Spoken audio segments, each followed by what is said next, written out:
चलो फ्रेंड, आज का ब्लॉग स्टार्ट करते हैं। वालेकुम, welcome back Saina Khan daily blog. और साथ के देखो बड़े प्यारे से आज बाल कटवाए साथ ने खुद से अकेले जाके। तो साथ के बालों का बात तो हो गई है। 9:30 बज रहे हैं। मैं जा रही हूँ थाना। आज मैं सोल से मिलने नहीं जा रही हूँ, सोल भी थाना आएंगे। आज मैं अभी पूरी आपको बात बता देती हूँ, उसके बाद मैं आगे का ब्लॉग स्टार्ट करूँगी। मैं अभी जा रही हूँ नागपाड़ा। आज नागपाड़ा वैसे हम लोग कभी जाते हैं, जैसे प्लान करके जाते हैं, चलो जाना है, मिलना है, बैठना है। लेकिन अभी ऐसा हो गया अचानक से जा रहे हैं बिना प्लान के। सोल को अपनी माँ की मतलब माँ जी की काफ़ी देर से याद तो आ रही थी, लेकिन टाइम की वजह से उनके पास टाइम नहीं था, छुट्टी नहीं थी, तो मिल नहीं पा रहे थे। और दूसरा क्या, उनकी थोड़ी मेरी सास की तबीयत भी थोड़ी ठीक नहीं है, ख़राब है, चल रही है। और असल में क्या है ना फ्रेंड, ये एज में थोड़ा बहुत चलता रहता है नरम गरम, तो सडनली अच्छी भी हो जाती है, सडनली एकदम से ख़राब हो जाती है। और ये उम्र में जो होती है ना, एज एक बच्चे की तरह होती है, मतलब पता नहीं चलता कौन सी चीज़ फ़ायदा करेगी, कौन सी चीज़ नुकसान करेगी।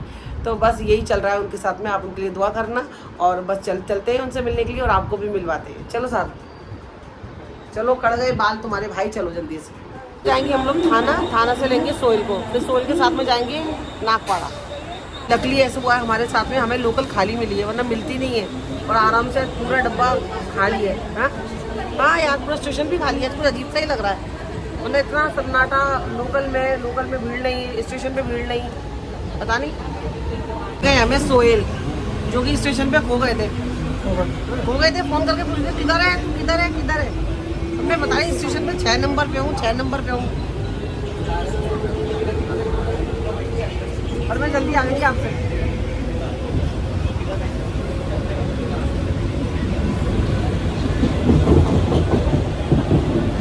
सोहेल और मैं माँ जी से मिल भी लिए, सोहेल माँ जी से गले लग के रो भी लिए, माँ जी भी रोई।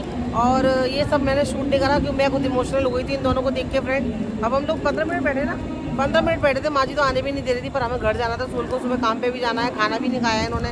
तो अब हम जा रहे हैं लोकल पकड़ के फिर से वापस अपने मुमरा। और रास्ते में खाने के लिए हम दोनों ने क्या लिए, हम दोनों ने भेल लिए। मेरी कम तीखी है और सोहेल की थोड़ी ज़्यादा तीखी है। और साथ ने क्या लिया, साथ ये नहीं खाएगा, ये मैं खा लूँगी पकड़। साथ ने कुछ नहीं लिया। तो बस जल्दी से घर पहुँचते फटाफट।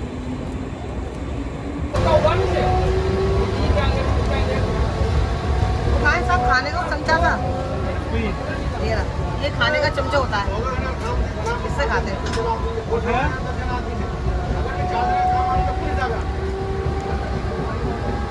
बहुत भूख लग रही है मुझे।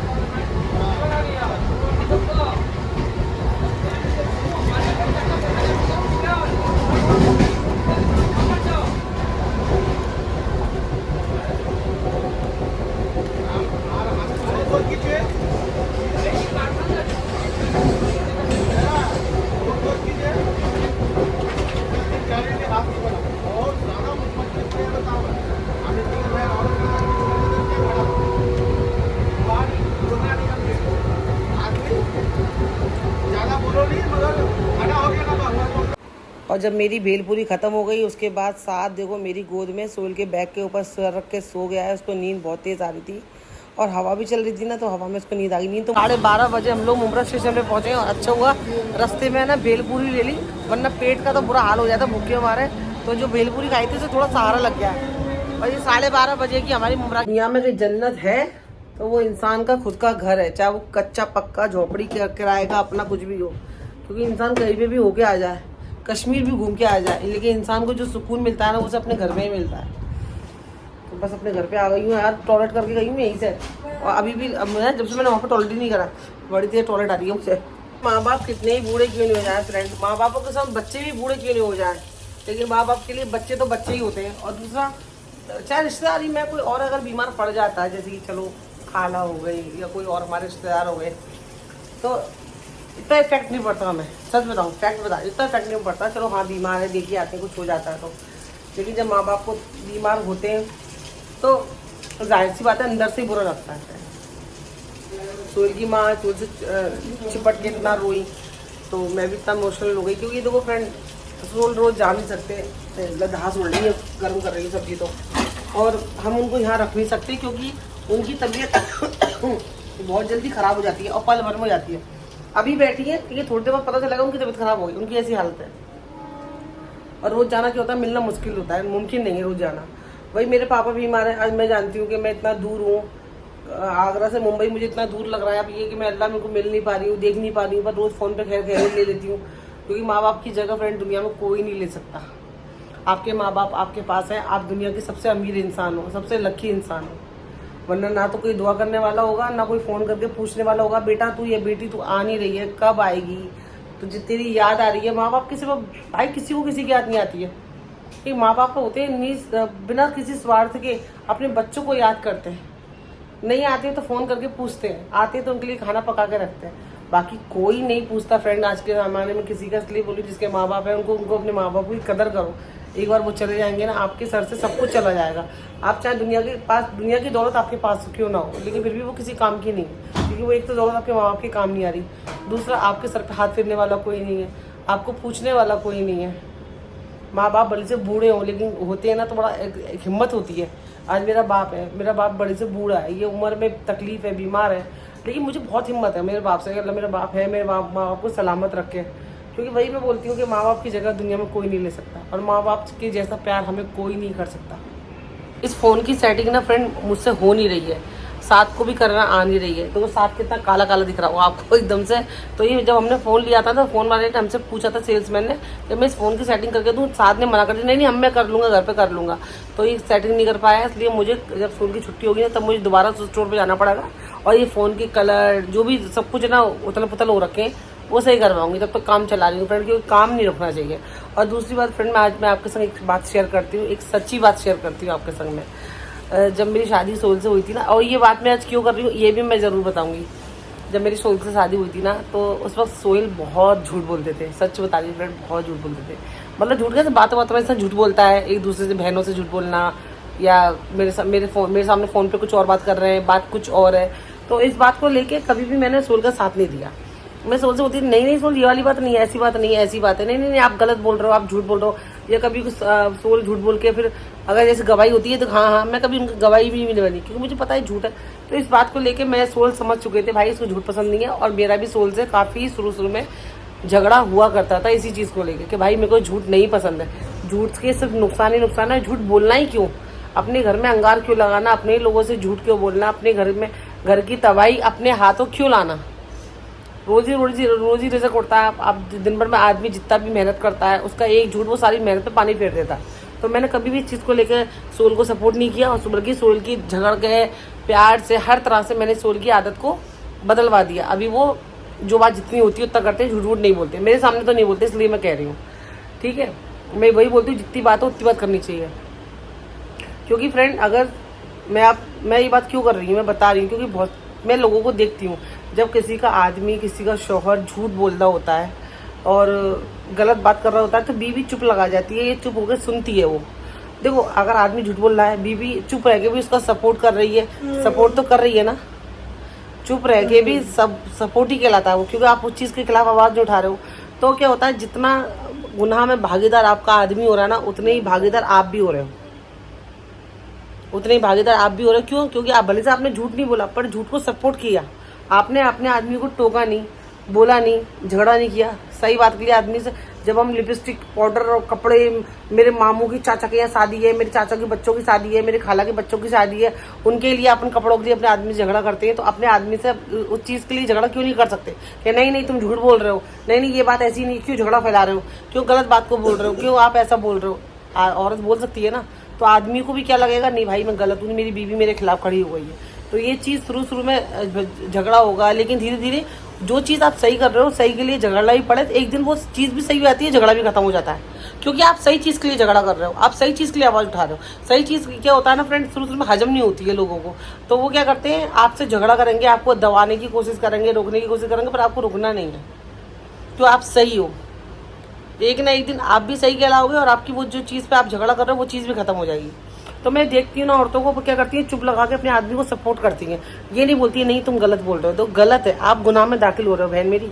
अगर आप अपने आदमी को झूठ पे नहीं रोक रहे हो, उसकी गलतियों पे उसको नहीं टोक रहे हो, तो आप बराबर से गुनाह में दाखिल हो रहे हो। जितना गुनाहगार आपका आदमी है उतना ही गुनहगार तुम हो।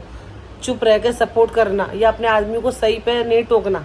मेरा आदमी अभी भी कभी बात होती है, चलती है, कुछ गलत बोलते हैं किसी को, मैं तुरंत टोकती हूँ, नहीं सोल अब गलत बोल रहा हूँ। मैंने कभी ज़िंदगी में भाई मुझे मेरी कब्र में जाना है, मैं मरते ही मेरे आदमी के लिए गैर मरम हो जाऊंगी, मतलब वो मेरे लिए गैर आदमी हो जाएंगे। तो मैं जो मरते ही मेरा साथ छोड़ दे, मैं क्यों अपने कब्र में बोझ लेके जाऊँ? इतना सारा वैसे ही गुनाह कमा रहे हैं हम लोग, वैसे ही दिन पे दिन कितने गुनाह हो जाते हैं जाने अनजाने, तो क्यों गुनाह कमाना? अपने आदमी को झूठ में सपोर्ट करना या वो गलत बात में चुप रहना, या अब मेरा आदमी अगर किसी से गलत बात पे लड़ रहा है, गाली बक रहा है किसी को, तो मैं चुप रहूँ कि सुन लूँ? तो भाई सावधान रहो, आपकी पकड़ भी उतनी होगी अल्लाह ताला की यहाँ पर जितनी आपके आदमी की होगी, क्योंकि आपने अपने आदमी को गलत करने से रोका नहीं। जैसे एक माँ का फ़र्ज़ होता है अपनी औलाद को गलती पर रोकना, टोकना, समझाना, ऐसे ही एज अ वाइफ आपका फ़र्ज़ होता है। आप उसके निकाह में हो, आपका फ़र्ज़ होता है आप अपने आदमी को गलत चीज़ पर रोको, टोको, उसको सही करवाओ। आप उस सबसे ज़्यादा आप करीब शादी की माँ जब शादी कर देती है और शादी हो जाती है जब आपकी अपने हस्बैंड से, तो आप सबसे ज़्यादा करीब होते हो। इवन अब तो ऐसा माहौल चल रहा है कि बीवी पहले माँ बाद में। बीवी साथ रात दिन आदमी संग रह रही है तो वो आपकी बात क्यों नहीं मानेगा? जब आप छोटी छोटी चीज़ों पर झगड़ा करते हो, कम पैसे देने पे, मेरा आदमी काम नहीं कर रहा है, मेरा आदमी ये कर रहा है, अपने लिए आप झगड़ा करते हो, गलत चीज़ के लिए झगड़ा नहीं कर सकते आप बोलो। मैं चीज़ देखती हूँ फ्रेंड, और मैं अपने ब्लॉग में वही चीज़ शेयर करती हूँ जो मैं सब चीज़ देखती हूँ, महसूस करती हूँ। मेरा आदमी जब भी गलत बोलता है, जब भी झूठ बोलता है, मैं अपने आदमी का कभी सपोर्ट नहीं करती। चाहे मुझे झगड़ा हो जाए, बात बंद हो जाए, मुझे क्या करना भाई? मैं गलत में क्यों सपोर्ट दूँ, क्यों सपोर्ट करूँ? गलत हो तो गलत हो। इसलिए आपको बस, आपको भी अपना बहन हो, आप मेरी सब्सक्राइबर तो बाद में हो, मेरी बहन हो, जो भी हो, आप अपने आदमी को गलत में सपोर्ट कभी ना करें, आवाज़ उठाएं। और आदमी नहीं, जो भी आपके सामने गलत है, झूठ बोल रहा है, आप उसके खिलाफ आवाज़ उठाओ। चाहे कोई आपके साथ खड़ा हो, चाहे आपके साथ कोई खड़ा ना हो। ये तो फिक्र करा मत करो कि मेरे साथ 4 लोगों का साथ होना चाहिए, मेरे से 2 रूठ जाएंगे, 2 मेरे से, अरे भाड़ में जाए, जो रूठेगा रूठ जाएगा, जो रहेगा रह जाएगा। आप इन चक्करों में तो बिल्कुल पढ़ा ही ना करो कि भाई मुझे किसके सपोर्ट में बोलना। किसी के सपोर्ट में मत बोलो, आप अपनी आवाज़ अपने हक के सपोर्ट में बोलो, क्योंकि कोई नहीं, एंड ऑफ द कोई नहीं आने वाला आपके हिसाब किताब में। आप उनसे नेकी मांगना क़यामत के दिन, वही आपके अपने सबसे पहले मुंह फेर लेंगे। ये क़यामत के दिन एक एक नेकी के पीछे झगड़ा होगा, एक एक नेकी के पीछे लड़ाइयाँ होंगी कि हमें कोई एक नेकी दे दे, और सब भागेंगे आपसे दूर कि हम अपनी नेकी क्यों दे दें, हम जन्नत में रहेंगे। कोई आपको एक नेकी नहीं दे सकता, आप उसके लिए इतने सारे गुनाह अपने ऊपर लाद रहे हो, और बल्कि बुराइयाँ करके फ़ोन कॉल्स पे। और आजकल तो फ़ोन भी यार अच्छी चीज़ भी है कि फ़ोनों को बुरी चीज़ पता है खुद लोगों ने बना लिया है। मैं ब्लॉगिंग करती हूँ तो एक ने मुझे बोला था कि आप ब्लॉग बना रहे हो, आप ब्लॉग गुनाह कर रहे हो, डिलीट कर दो। मैं ब्लॉग बना रही हूँ, आप देख रहे हो, आप भी बराबर शरीक हो। दूसरा, हर एक चीज़ अच्छी होती है, एक बुरी होती है फ्रेंड, आप इस चीज़ को समझो। हर एक चीज़ अच्छी 2 पहलू होते हैं, सही गलत, अच्छा बुरा। तो मेरा कंटेंट क्या है वो आप जानते हो, मेरा कंटेंट कोई गलत नहीं है, मेरी लाइफ में मैं शेयर कर रही हूँ। मेरा कंटेंट क्या है, मैं अच्छी चीज़ शेयर कर रही हूँ, अपनी लाइफ शेयर कर रही हूँ, अच्छी बुरी बातें आपके संग शेयर कर रही हूँ, अपनी मेरे संग जो अच्छा बुरा होता है वो मैं शेयर करती हूँ। मैं क्या किसी की लाइफ, किसी के घर में जाकर झाँक रही हूँ? तो यही चीज़ होती है। अच्छी बुरी लाइफ 2 तरह की होती है, अच्छे कंटेंट, बुरे कंटेंट होते हैं। तो वो हम पे डिपेंड करता है, हम लोगों को नंगा दिखा रहे हैं कि अपने आप को ढक के दिखा रहे हैं। हम अच्छी चीज़ें दिखा रहे हैं, लोगों को गालियाँ दिखा रहे हैं कि हम अच्छी बातें बता रहे हैं। तो ये 2 चीज़ें होती है फ्रेंड, अच्छा बुरा, गलत, सही गलत क्या होता है, सही और अच्छी बुरी चीज़ें होती है, सही गलत भी होती है। हम सही चीज़ दिखा रहे हैं, ठीक है। और आज के ज़माने में जिस दौर में हम जी रहे हैं, हमें ऐसा हो ही नहीं सकता कि हम किसी गैर महरम से बात ही ना करें। फिर तो इस्लाम में गैर महरम से बात करना भी गुनाह है। रिक्शे वाला, सब्जी वाला के आदमी कौन है वो? उनसे तो औरतें चीख चीख के धनिया मिर्चों के लिए मैंने देखी हूँ मार्केट में झगड़ा करती हैं अदरक के लिए। अरे तूने ताकत दे दिया, अरे मिर्ची नहीं देगा, कड़ी पत्ता भी नहीं डाला। जब चीखें हो जाती हैं आपके पास, लोकल ट्रेन में झगड़े होते हैं, टैक्सी वाला औरत चलाती है, टैक्सी वालों से भी हो जाते हैं, तो फिर आपकी आवाज़ तो फिर दुनिया सुन रही है। इसीलिए हम जितना कर सकते हैं उतना करें। हर एक चीज़ हम आज की जिस दौर में जी रहे हैं नहीं कर सकते, पॉसिबल नहीं है। स्कूल बच्चे का जाना लाना, डॉक्टर, हर एक चीज़ पॉसिबल ही नहीं है। डिलीवरी के टाइम पे 10 जेंट्स डॉक्टर थे मेरे साथ में, कोई मेरे को तपास रहा था, चेक कर रहा था, खून टेस्ट कर रहा था, तो क्या करूं? रोड पे डिलीवरी तो कर नहीं सकती अपनी में, तो जाना पड़ा था। तो वही मैं बोल रही हूँ, आज के दौर में आप इतना सही गलत बोलोगे, अच्छी चीज़ को भी आप गलत बोलोगे तो क्या होगा? हर एक जगह पे हम इतना नहीं कर सकते हैं, क्योंकि हमारा जो दौर चल रहा है उसमें हम अपने आप को इस तरह से लेके चल रहे हैं, ये हमारे लिए बहुत बड़ी बात है। अल्लाह हमको हिदायत दे। लेकिन हर एक चीज़ मैं वही बोल रही हूँ आपसे कि पॉसिबल ही नहीं है। अगर मैं अपने आप को पूरे कमरे में बंद करके बोलूँ, मैं तो हदीस में जी रही हूँ, अल्लाह ताला ने सब बताया है भाई तुम कब निकल सकते हो, औरत को कब बताया है भाई तुम घर में बैठो काम मत करो, कब बताया है कि कोई औरत जॉब नहीं कर सकती, काम नहीं कर सकती। हाँ, पर्दा बताया है। मुझे अल्लाह ने मेरी जितनी हिदायत दी मैं कर रही हूँ। इंशाल्लाह अल्लाह ताला मुझे आगे और हिदायत दे दे कि मैं अपना चेहरा भी कवर करूँ। वो वक्त भी इंशाल्लाह आ जाएगा। लेकिन किसी के लिए हिदायत मांगो, किसी की बुराई मत करो, कोई किसी को गलत में सपोर्ट मत करो। गलत में सपोर्ट कर रहे हो ना आप, तो आप, मैं वही बोल रही हूँ, आप भी उतने ही गुनाहगार हो जितना सामने वाला बंदा, आपका शौहर हो, भाई हो, कोई भी हो। आपका चुप लगाना और आपका चुपचाप उस बात को सुनना, आप उतने ही हो। मैं तो कहूँगी उससे ज़्यादा हो। गलत चीज़ पे नहीं टोकना, बाकी आपकी मर्जी। सही गलत मुझे अच्छे से पता है, बेहतर जानती हूँ, मैं भी इसी दुनिया में रह रही हूँ। मुझे पता है क्या बोलना है, कब कितना बोलना है, कैसे रहना है, सब मुझे पता है। लेकिन मुझे पता है कि मैं किस तरह से रह सकती हूँ, उस तरह से रह रही हूँ मैं। लेकिन कहते हैं ना, हमारे कुछ इस्लाम को कुछ है ना, ऐसे लोग हैं जो कि बदनामी कर रहे हैं, अभी औरतों को ऐसे रहना चाहिए, औरतों को ऐसा कर दिया है कि बस अल्लाह ताला ने पता नहीं क्या अलग ही बताया, और जो लोग अलग ही पेश कर रहे हैं। भैया औरत को हाँ, नाचना, गाना, गलत चीज़ करना, छोटे कपड़े पहनना, बदसलूकी, ये वो सब तो गलत है। वो सब तो एक बच्चा भी जानते हैं। लेकिन बाकी चीज़ें भी लोगों को पता है। लोग, अल्लाह हम सबको हिदायत दे फ्रेंड, हम सबको। हम अगर किसी को बोले तू बुरा है, तो भी गुनाह में हो हम, तो अभी तो आप गुनाह में हो। आप ब्लॉग देखते हो, मेरे नहीं देखते होंगे तो मोबाइल तो चलाते होंगे। मोबाइल के सामने, आपके सामने स्क्रोलिंग करते करते क्या नहीं आता होगा। जो हम देखते हैं वो भी आता है, जो नहीं देखते वो चीज़ भी हमारे आगे आती है। तो फिर आपकी नज़र नहीं जाती होगी, फिर तो आपकी नज़र गुनाहगार है। पर्दा हर एक चीज़ का है, आँख का भी है, ज़ुबान का भी है। तो आपकी स्क्रोलिंग करते समय क्या अच्छी चीज़ें आती रहती हैं आपके मोबाइल में, कुछ गलत नहीं आती। रोड भागते चलते समय कुछ गलत नहीं होता। तो वही तो यार, किसी को आगे बढ़ लो तब सपोर्ट करो, किसी को दुआएं दो, अल्लाह हमको भी हिदायत दे। हम भी गुनाहगार हैं, अल्लाह इनको भी हिदायत दे। बस अब भाई ये ब्लॉग यहीं ख़त्म करती हूँ मैं। बस ये जो चीज़ मुझे लगी भाई मुझे बोलनी चाहिए, मैं बोली हूँ, क्योंकि जो मैं चीज़ों को देखती हूँ इसलिए मैं बोलती हूँ। आप मत चुप रहा करो, चाहे सामने आपका बाप हो, माँ हो, भाई हो, शौहर हो। अगर गलत है तो गलत है, बस एंड ऑफ द डे आपकी ही जीत होगी। आप सच बोल रहे हो, कोई इस वक्त कोई साथ नहीं होगा, लेकिन लास्ट में वो अकेले में जाके बोलेगा, सोचेगा जरूर यार सही, ये सही बोल रही है, गलत है यार। दो लोग भी आपस में बात करेंगे, भले से उसने बोला, ज़ोर से बोला, लेकिन उसने सही बोली, भाई बात तो सही है। वो आपके मुँह पे नहीं बोल पाएंगे सही कहने की हिम्मत, लेकिन वो अकेले में जाएंगे ना, वो सोचेंगे, वो आदमी भी सोचेगा, वो दो लोग जो साथ दे रहे हैं वो भी सोचेंगे नहीं यार उसकी बात में दम था, वो सही बोल रही थी। तो इसीलिए बोल रही हूँ, सच बोलो और झूठ का साथ मत दो, झूठी बातें मत करो ना, झूठ लोगों का साथ दो। कोई आपके साथ हो या ना हो, अल्लाह तो है और अल्लाह ही होगा, अल्लाह ही रहना चाहिए। तो ख़त्म करती हूँ, जल्दी मिलूंगी नए ब्लॉग के साथ में। अपना ख्याल रखना, दुआ में याद रखना। अल्लाह हाफ़िज़। चैनल को सब्सक्राइब ज़रूर कर देना फ्रेंड। अल्लाह हाफ़िज़।